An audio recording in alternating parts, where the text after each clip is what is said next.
अनुभव मित्तल की गिरफ्तारी के बाद वो लोग सदमे में हैं जिन्होंने अपनी मेहनत की कमाई लालच में आकर गंवा दी।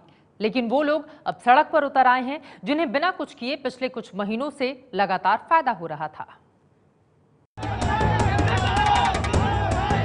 ये तस्वीरें दिल्ली में जंतर मंतर की हैं। रविवार को जंतर मंतर पर उन लोगों की भीड़ जुटी जिन्हें पिछले कुछ महीनों से सिर्फ लाइक कर पैसा मिल रहा था। ये लोग पूरे खेल के मास्टरमाइंड अनुभव मित्तल की रिहाई की मांग कर रहे हैं।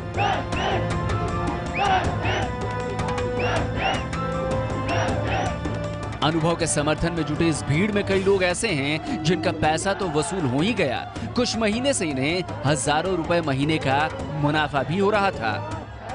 मैंने 57,500 रुपया इन्वेस्ट करे, उसके बदले मेरे को काफी पैसे में कमा चुका हूँ और मेरा बूस्टर क्लियर हो गया, मैंने डबल कमा लिया है। मैंने 3 आईडी लगाई हुई है 57,500 वाली।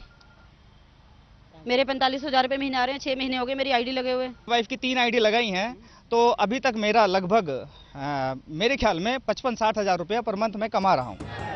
मुनाफा कमा रहे इन लोगों को ये पता चल गया है कि फर्जीवाड़े का ये खेल बेनकाब हो चुका है और अब इन्हें इस बात की चिंता है कि लाइक के बदले अब नोट कैसे बरसेंगे। एक तस्वीर आपने देख ली, अब आपको दूसरी तस्वीर दिखाते हैं।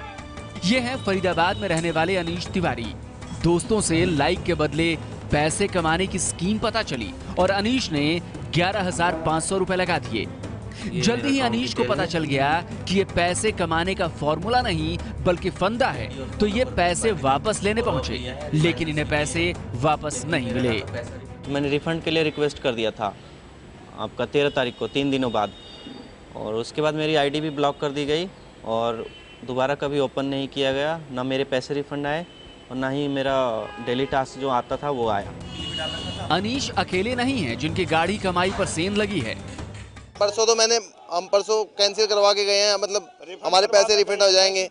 आप कह रहे 2 या 3 दिन में आपके पैसे वापसी आ जाएंगे, तो पैसे अभी आए नहीं है। हम कल बैंक में गए, देखा नहीं आए पैसे। 1,15,000 रुपए के आसपास मैंने इनको ट्रांसफ़र कर दिए हैं और वनली मेरे पास 1,700 रुपये इनके यहाँ से आए। अब बड़ा सवाल ये है कि क्या जिनका पैसा डूब गया वो कभी वापस मिलेगा? इस सवाल के जवाब के लिए आगे की जांच का इंतजार करना होगा।